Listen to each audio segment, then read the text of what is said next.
Welcome back, students and others who find this video. Let's take a look at data wrangling.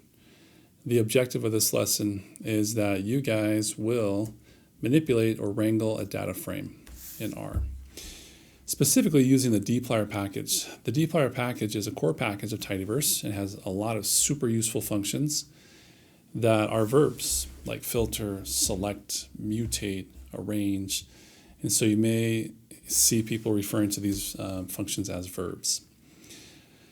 Let's go. So there are 3 or 4 useful functions for dealing with rows in a data frame. Here's a little pop quiz to see if you can just intuit what verb or what function goes with what definition.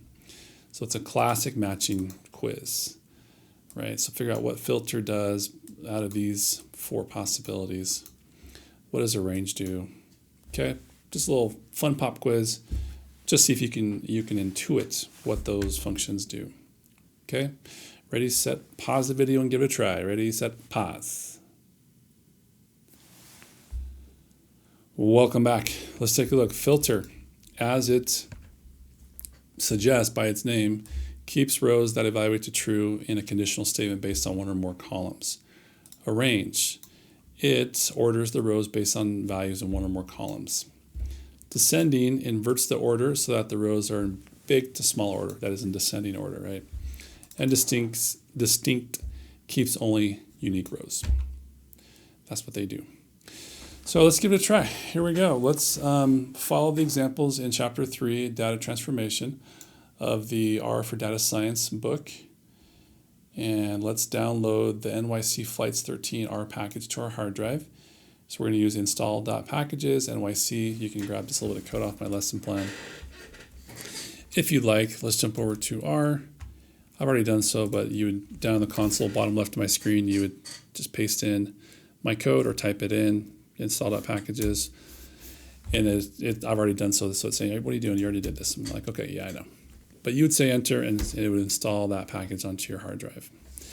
And then we need to load those that package as well as our old friend tidyverse, like I do on lines 1 and 2 of my script on the top left of my screen. Right. So I ran those with my Command Enter on my keyboard or Control Enter on Windows. Now let's try and solve some of these exercises that they have in the textbook itself. The first one is we're going to try and find flights that have a delay, arrival delay of 2 or more hours. Let's real quick jump over to R. And after you've loaded up NYC Flights 13 with the library function, if you just type flights, there's actually a data frame available here called flights. And it has over 300,000 rows and 19 columns. So we can see right in there. And yeah, this is from 2013. All the flight data from, I think, all the airports in or near New York City. Anyways, a bunch of data. And we have depart time, schedule depart time, depart delay, arrive time, and other columns down here. We could take a look at this up top if we do view, open parentheses, flights, and then enter on the keyboard. It should bring it up on the top left of my screen as a spreadsheet-like view. Here it is. And you can scroll to the right and see all the columns. Okay. So the ones we want to work with are departure time, scheduled departure time, departure delay, arrival time, scheduled arrival, arrival delay, right? The carrier, and other information there. The one we probably want to work with this first one is arrival delay. Okay, so see what can we do here? I'll just show you real quick. This is pretty straightforward. If we take flights. Let me grab this little bit of code and come back over to R and go up to my script right here. If we say, hey, flights, I want to use your data frame, I use you, and then I want to filter the rows where in the column that is called arrival delay, ARR underscore delay, is greater than or equal to 120 minutes, right? 2 hours. So when we run that, we end up with a data frame at the bottom part of my screen now. Let me make it a little bit bigger. We end up with a Tibble data frame of 10,000 rows. rather than 335,000 that we just had. We have 10,000 rows now. So these had arrival time of 120 minutes or greater. You can, or arrival delay, that is, arrival delay. In fact, let me see if I can make it bigger so we can see it here on the bottom part of my screen without having to view it up top. Or if I make this even bigger, if it will. There we go. Arrival delay on the far right of my screen. I'm kind of blocking with my video. Let me remove myself for the moment. So there it is on the far right, arrival delay. So these should all be 120 or greater. So we filter the rows like that. Wonderful. Good. How about flew to Houston? Either the international, there are two airports in Houston. I can't remember which one that is. Is that International Bush International Airport? Houston Hobby. Anyway, those are the codes for Houston. So you're going to figure out, you're going to look at the data frame. You're going to figure out what column has the destination. I'll tell you right now, it's DST right there, destination. And then, oh, there's one right there, Houston right there, IAH. How can you filter what you need to put to get the flights to Houston? Now I'm going to ask you to pause the video and just try and work on these exercises. Again, we're within the rows section of my lesson plan. Right here, we're within rows. We're in the activity. On the right-hand side of my screen, I have navigation to these various parts of this lesson plan. Go ahead and pause the video and see if you can try this. See if you can get these to work on your own. You're going to have to refer to the data frame quite a bit, but give it a try. And if you get stuck, you can look at my code. You can click on the little triangle right in my code and it should expose it. Expose my code like that. But I'm going to ask you to work on the activity here under rows to see if you can figure out how to solve these exercises that they're asking you to do. Okay? Ready, set, pause.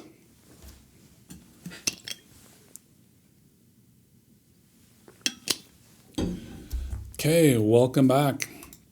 I have code here for each of these. Just real quick, we'll look at each of these. We take our flights data frame, we pipe it down to filter, and we say dest, that is D-E-S-T, that's the name of the column that has the destination airport code, in that inclusion operator, right, the in operator, and then we have a little vector of those two airport codes as strings between double quotes. Okay? Operated by United, American, or Delta. Same idea, but this time we're asking for courier. Let me jump over to R real quick. There's a column right there called courier. And we are looking for the courier two-letter abbreviations for those airlines. You may have had to have Googled those to get those, but those are the two-letter abbreviations for those three airlines. So yeah, same idea. Filter this column in this vector, so it only end up with rows that have one of those carriers. Departed in September. Okay. How do we do that one? Well, we got month. There's a month column in here. If we can find that maybe to the right or left, let's see. There's month. The second from left column over here is month.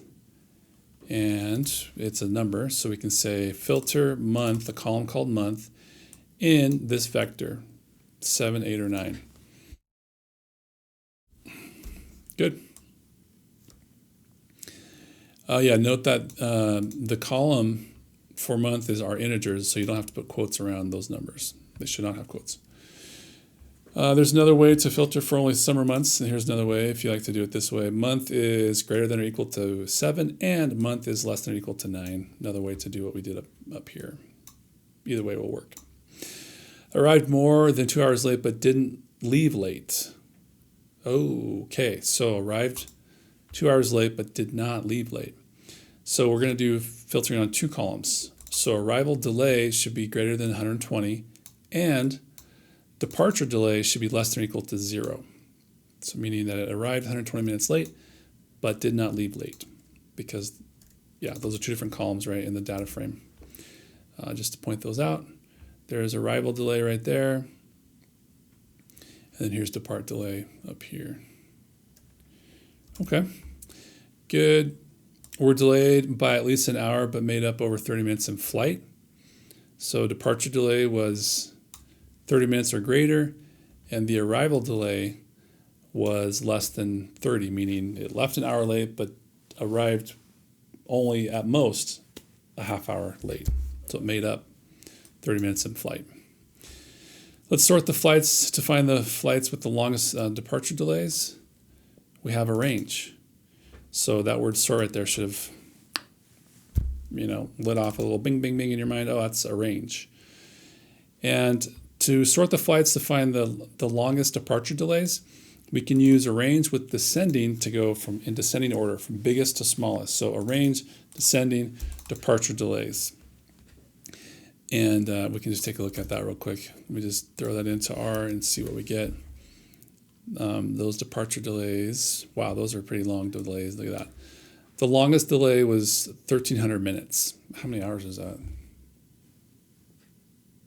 I don't know, off the top of my head. Long time. Yeah, so these are organized in descending order on departure delay. So that's the biggest delay, that's the second biggest delay, third biggest, et cetera, et cetera, et cetera. Cool. Find the flights that left earliest in the morning. That would be probably departure time, right? Departure time right there. Let's take a look. Sure enough, a range in departure time. So range, let it do the normal, like lowest to small, lowest to biggest in ascending order. And the departure time was 1 minute. I guess that's midnight, or 12:01 a.m. Cool, that's a range there. Sort flights to find the fastest flights. Hint, try including in math calculation inside of your function. So the distance divided by the airtime. So there's a column called distance, and there's a column called airtime, right? And so the distance is noted in this column right here, and the airtime is right next to it right there. So we can just simply do a little bit of math, right? We can get the speed, distance divided by time is speed. There you go. And we're going to arrange the columns in descending order based on speed. Here's another way. It's a preview of the mutate function we're going to see down below. We could create a new column called speed from distance divided by airtime, and then pipe that down to a range descending on speed that we just created right there. That's another way to do what we did up here. Was there a flight on every day of 2013? We could use that distinct function, distinct, and say year, month, day. So just to back up over here, year, first column, month, and day. We could just get distinct values of those and run that. And we end up with 365 rows, 365 unique days during that year that there was at least one flight. And so we can say, yes, that is the case, that there was a flight every day of that year. Which flights traveled the furthest distance? Well, we could just simply look at distance, right, and arrange it in descending order so the biggest is on top. I'm curious to know off the top of my head what that was. Let's see what that was real quick, just for fun. I'm going to push that to view up top, and let's see real quick. Just out of curiosity, where were they going? From JFK to HNL? Is that Honolulu? So almost 5,000 miles. Cool. Which travel the least distance? Then you just do arranging in the normal way, right? And I'm curious to know, just for fun, where that was to. And And that was to LaGuardia. Wait, from EWR to LaGuardia, I guess. Interesting. Okay, does it matter what order you use filter and arrange if you're using both in a pipe? It may, but I would speculate that it's probably best to filter first and then use arrange, so that arrange has fewer rows to sort on. Okay, so there you go. There's some the main functions or verbs that deal with rows. Let's move on to columns now. There are 4 main functions or verbs for working with columns. Mutate, select, and it's got a handful of helper functions that are useful. Rename and relocate. Here's a little pop quiz. Again, we haven't even looked at this, but see if you can just kind of intuit what these functions will do given their names. Okay, so just take a second, a minute or less, to see if you can figure that out. Ready, set, pause.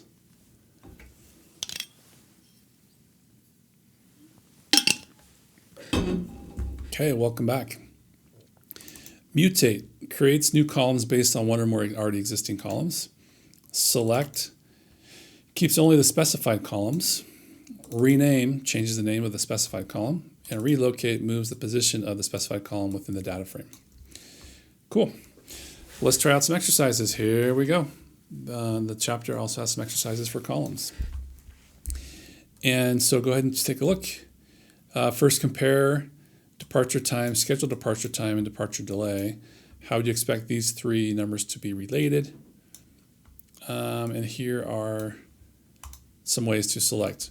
Brainstorm as many ways as possible to select these things. So I'll just go ahead and ask you guys to stop the video and look at my lesson plan and figure out if you can figure out these little exercises. You can click on my code to look at my solutions, and then we'll move on after that. Ready, set, pause.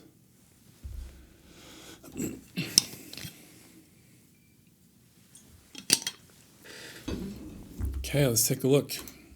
Well, you could just take the flights data frame and pipe it down. By the way, this pipe right here is a base R pipe. The ones we've seen in class are coming from tidyverse, which actually gets it from a gritter, another package. Anyway, this is a base R pipe. You can select any way you want. Like this first one will become the first column. This will become the second column, and then arrival time will be the third column, and then arrival delay will be the fourth column, just depending on how you put these into the select function. Okay. And then there's also another way here. This matches function is a helper function to select, and you can pass in a regular expression. So this will say find either dep underscore or arr underscore at the beginning of the column name. With that char right there is a regular expression symbol, right? So if we try that, if we just jump over here, put that in there, we should end up with just those 4 columns. We had 19 columns in the original flights data frame. We end up with 4 because there are only 4 columns that begin with dep underscore or arr underscore. And those are the 4 columns that begin with those 4 characters. Cool. Does the result of running the following code surprise you? How do the select helpers deal with upper and lowercase by default? How can you change that? Let's take a look. If we go like this, and it found all of the columns that have time in them. So we have arrival time, departure time, etc., scheduled arrival time, etc., time hour. So it did not care about capitalization there. We could change this to make sure to say, yeah, deal with capitalization. I want you to be case sensitive. We could perhaps try something like this, a full and regular expression. I wonder if I need 2 or just 1. I'm not sure if I need 1 or 2 there. Well, I'm failing on the fly here. This is Murphy's Law. Live demos go south, but you could use a regular expression like we did above. Let's rename airtime to airtime min to indicate units of measurement and move it to the beginning of the data frame. So there's two things happening there, right? We could say rename it and then relocate it and say put it before number 1, that is put it before the first column, and there it is. We renamed it and put it before the first column, which was year in the original data frame. Why doesn't the following work, and what does the error mean? Let's see if we can diagnose that together. Does not work. In argument, arrival day, object arrival day is not found, arrival delay is not found. Well, the reason is because we only select one column. After this is done, like let's just look at this. If we just select one column, the one column that is left is tail num. That's the one we selected above.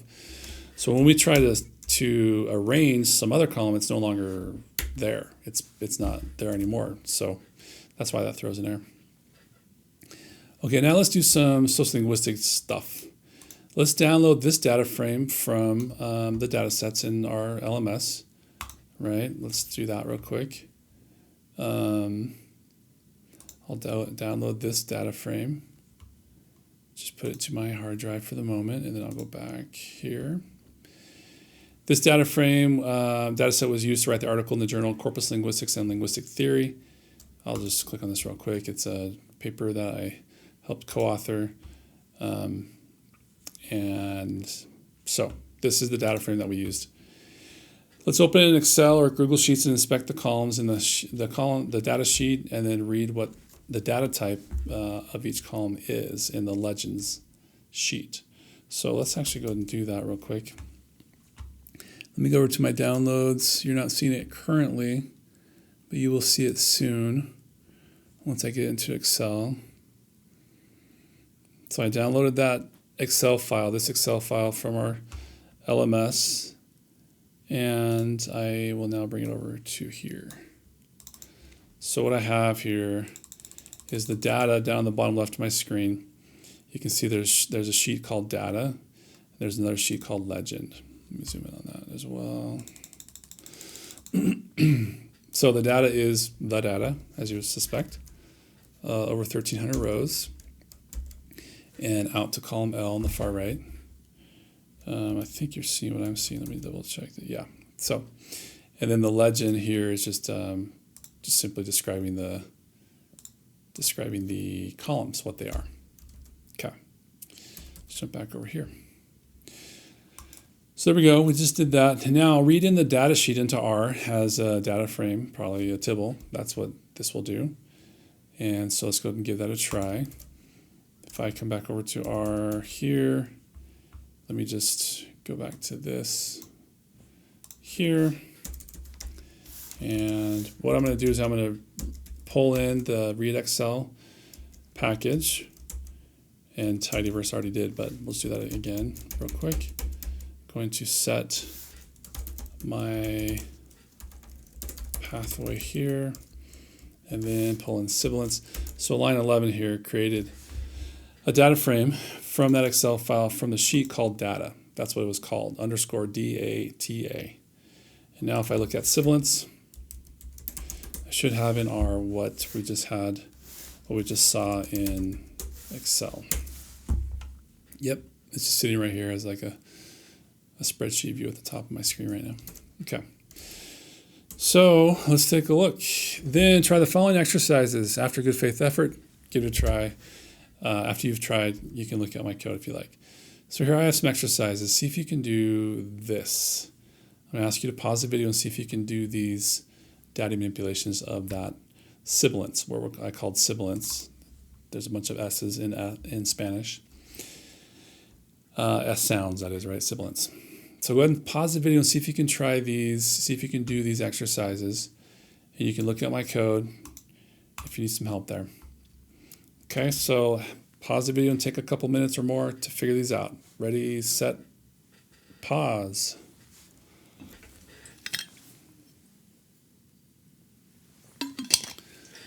All right, welcome back.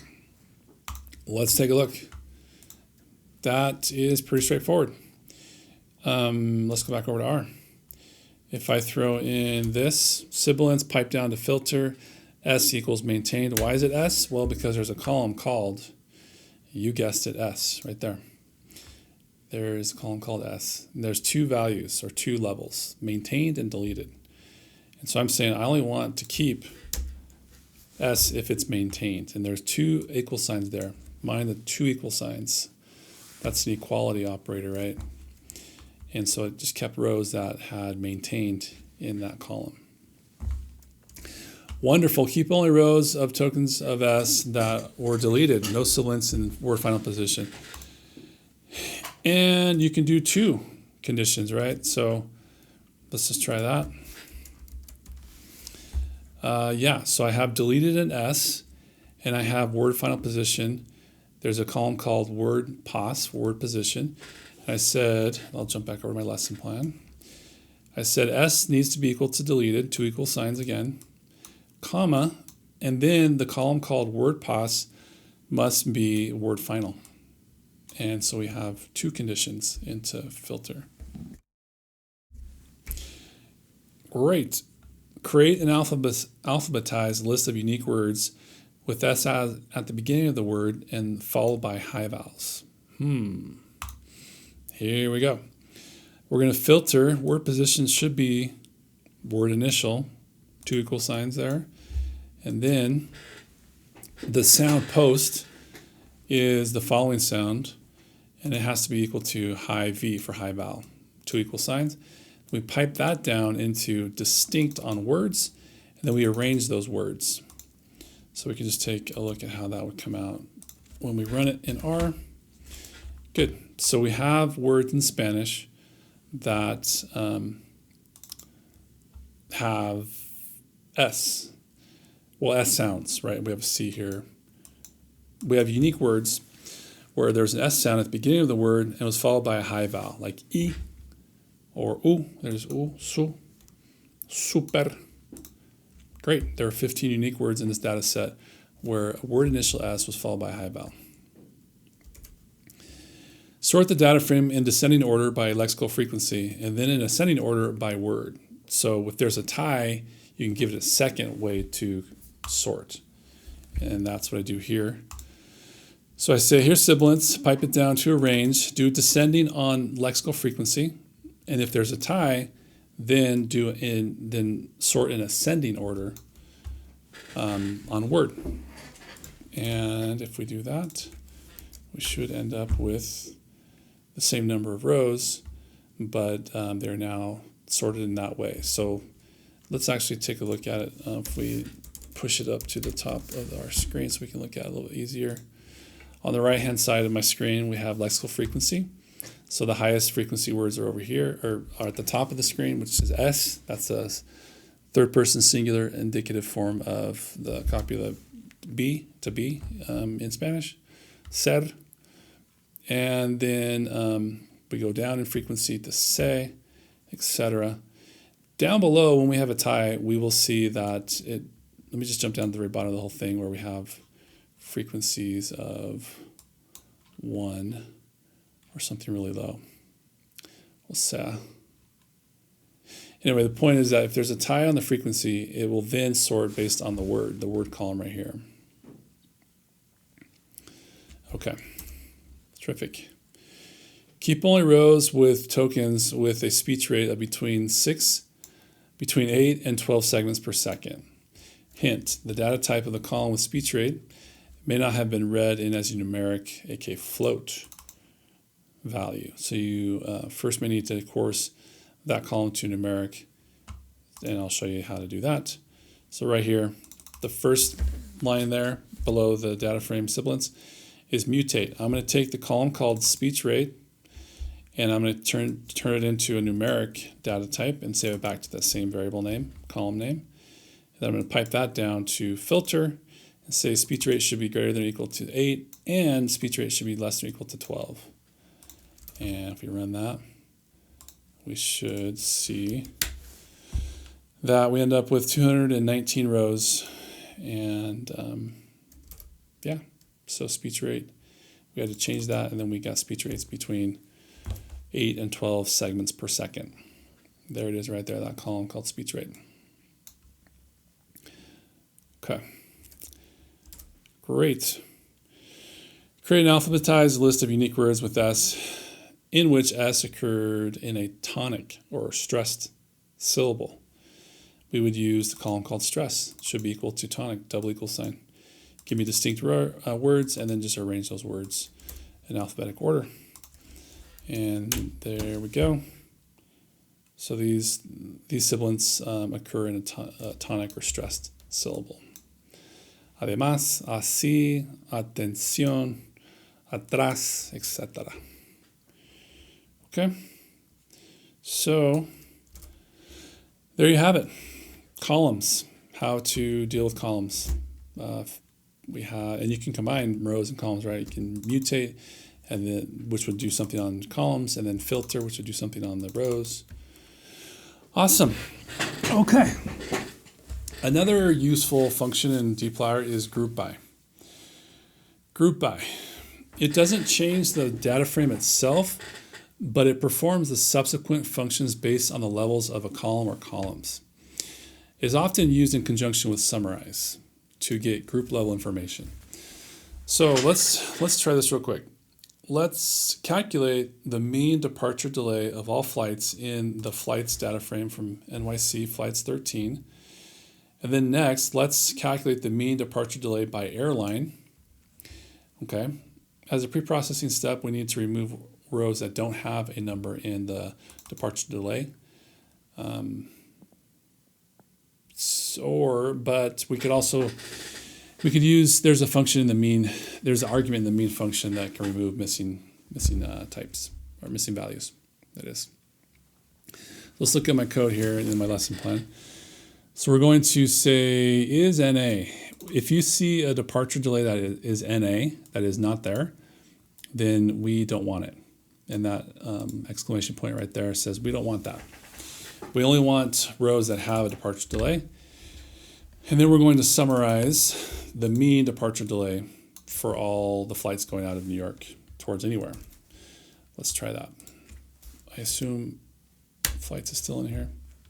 Okay, so the average departure delay across all flights leaving all the airports in New York City in 2013 was 12.6 minutes. Okay, that's kind of cool. This is another way to do that what I just did above. You can either filter out as a first step, or you can have mean get rid of NAs. But we won't worry about doing that right now.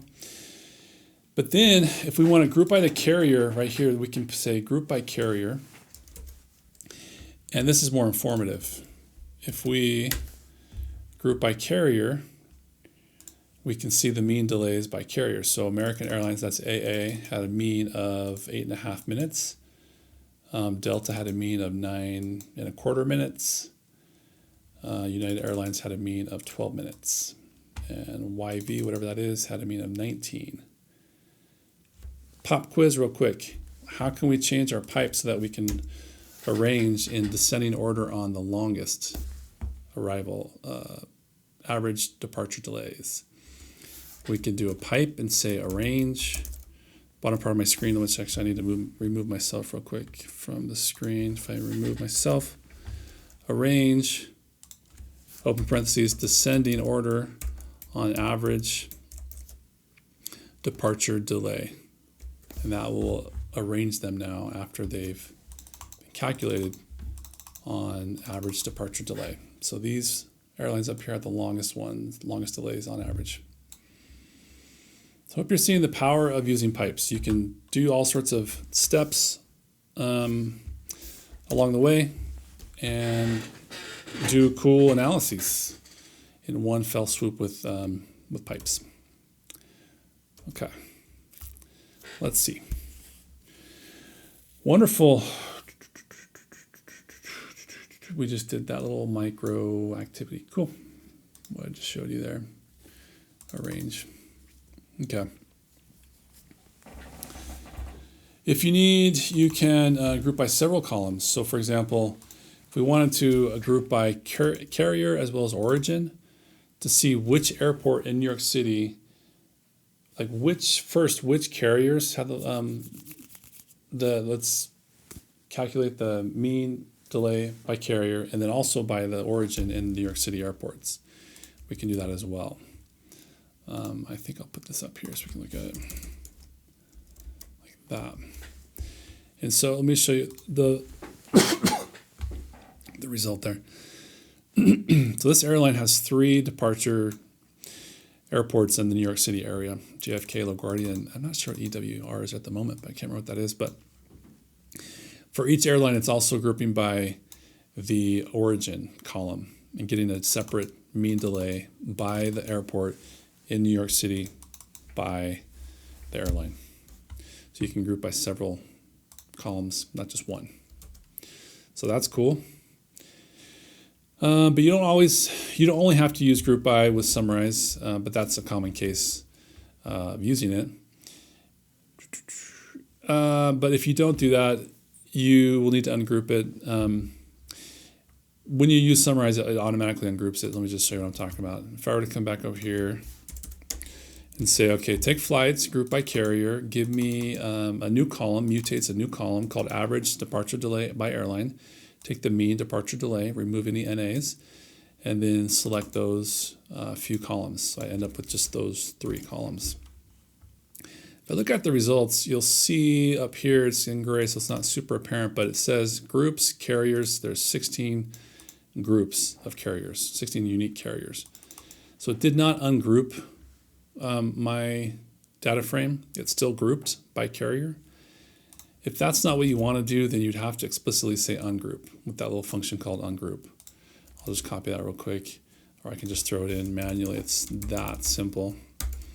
And when I rerun that, it will be ungrouped now. That it's not saying that there's any grouping by carrier anymore. When you use summarize, it automatically ungroups it for you. Okay, so let's jump back over to now sibilants in Spanish. And let's use the group by and summarize functions to do the following. This is kind of a choose your own adventure, I think. Perhaps you might try getting the mean or median of speech rate based on whether the S was maintained as a sibilant or deleted using the column S. Let's just try that right now. That little thing right there. You'll need to remove that. You'll need to remove some NAs from speech rate first. Okay. Let's take a look at how I do that very thing in the Spanish S data frame. So I'm going to take on my line 24 at the top left of my screen. I'm going to take sibilants, which is a data frame. I'm going to filter on NAs. I don't want NAs. Okay. Oh, one second. And then I guess I can go by line. That might be good to do that. Like this. So get rid of the NAs. I got rid of a few NAs. There are a couple, I think. Let's mutate. Let's change the data type of speech rate into a numeric because it's not by default. Let's group by S. Cool. Then let's summarize. So we run all this. We end up with this.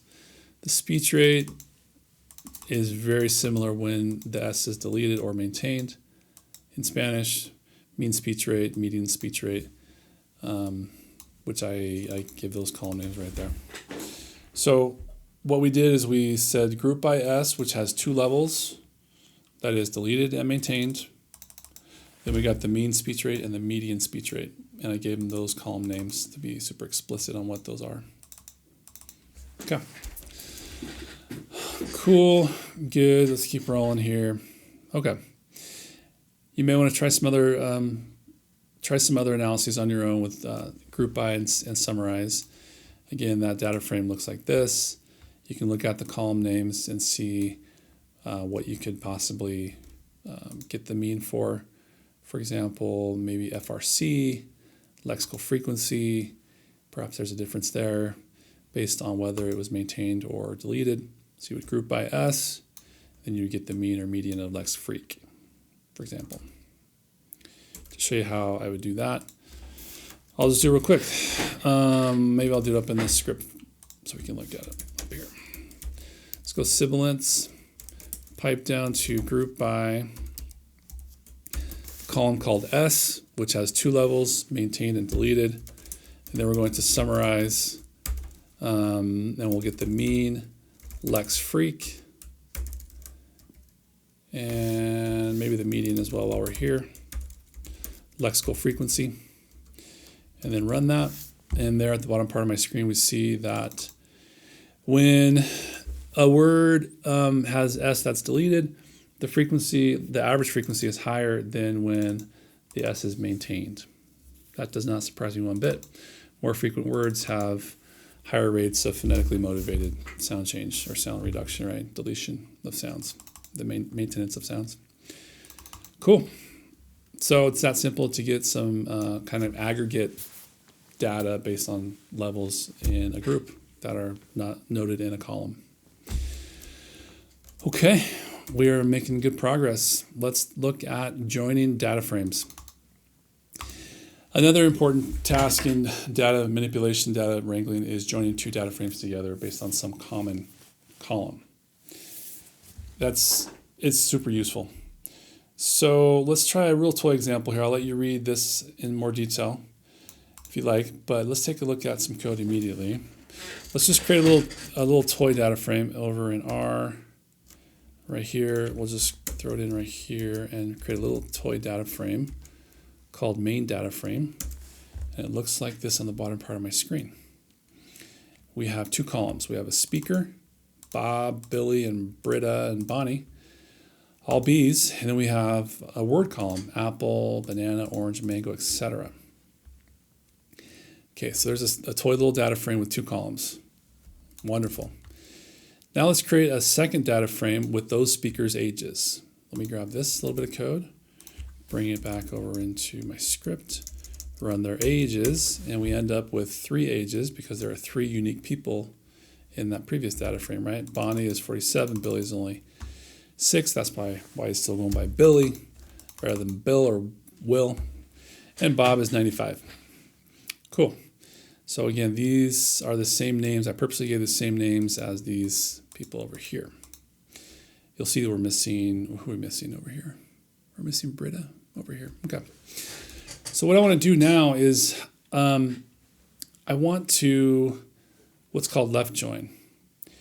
And it's going to take, I'll show you what it does here immediately. I'm going to say, hey, take main data frame, main DF, which is this one, which has their names and a word, in this case, fruit. And I want you to left join the ages data frame, which again looks like this, 2 columns, person and age. And I want you to join on the main data frame with the column called speaker. Speaker has the person's name, but over in ages, that column is called person. So I say join by speaker because that's the name of the column that has their names in the main data frame. But in the ages data frame, it's called person. That's the column name is person. So when I join these up, I end up with this resulting data frame. I have 3 columns now. I have the speaker, I have the word, and I have the age that was tied up, that was put onto the right-hand side of the data frame. So Bob is 95. We know that because over in the age data frame, he's 95. So it was put right there. And then it saw Bob again on line 2 of the main data frame, and so it put 95 again. And then Billy is 6, and so it put 6 because there are 2 rows of Billy in the main data frame. Now Britta was not put in because, well, she's still here, but she doesn't have an age in the age data frame. Right, we're lacking Britta's age here. And so we get NA for her age here. And then Bonnie was 47, as we saw right there. So this is a really common task in data manipulation and data wrangling, not just in R and Python and just about any data-oriented software can do this. So this is how you do it in R and in tidyverse, specifically the left join. So what left join means is I'm going to give you 2 data frames. The left one, I want to have every last row in it. On the right data frame, I just want the rows that have a corresponding row in the left data frame based on the columns I tell you with the join by. Okay, so that's what left join is. You can do right joins or inner joins or outer joins. I'm not going to dive into those here in this video, but those are also common joins. Okay, do we need to do this toy example at this point? So here's another toy example. Now join the join the frequencies. If we were to say the frequency of apple is 123 in some corpus, the frequency of banana in that same corpus is 234, or the frequency of kiwi in that same corpus is that number. Let's do that. Why don't we do this as a little activity? Why don't you pause the video and see if you can join on the frequencies of these words in the what we call main data frame and join these frequencies up into the main data frame. So just to be clear, you're going to create a new data frame called freaks. It's a new freestanding little data frame. It's only got 2 columns and 4 rows. What do you need to do to take these frequencies and put them onto our main data frame, which looks like this? We have these words like that, that. And we want to end up with another new column over here called freak. How would you do that? See if you can pause the video and do that. Ready, set, pause. Okay, let's take a look here. We can actually join the 3 separate data frames together into one. So just to be clear, here's main again. Let me just make this a little bigger this way. There's main again. We have Bob and a word. Then we're going to join the speaker's ages. So we end up with this data frame at the bottom left of my screen. And then we want to join the frequencies of those words. We end up with a 4th column. Now the word orange apparently did not occur in our frequency data frame, nor did the word manzana. We can just look at frequencies again real quick. Yeah, there's no orange nor manzana, but there are these words. That's why we ended up with some NAs there. So anyway, yeah, we can do left joins. We can pipe left joins down to another left join. We can pipe that into a mutate, or pipe that into a filter, or a select, or a range. The power of pipes is cool with data manipulation. It really shines with data manipulation exercises. Okay. You know, we're going to call that a video. We'll call that good for now. We've looked at how to manipulate rows, how to manipulate columns, how to group by, to do aggregate data, like get means and means of numeric columns based on the values of a categorical column, for example, group by and summarize. We just saw how to join data frames together with the left join. So you may want to review all this stuff we just looked at, and we'll continue with the rest of this in another video.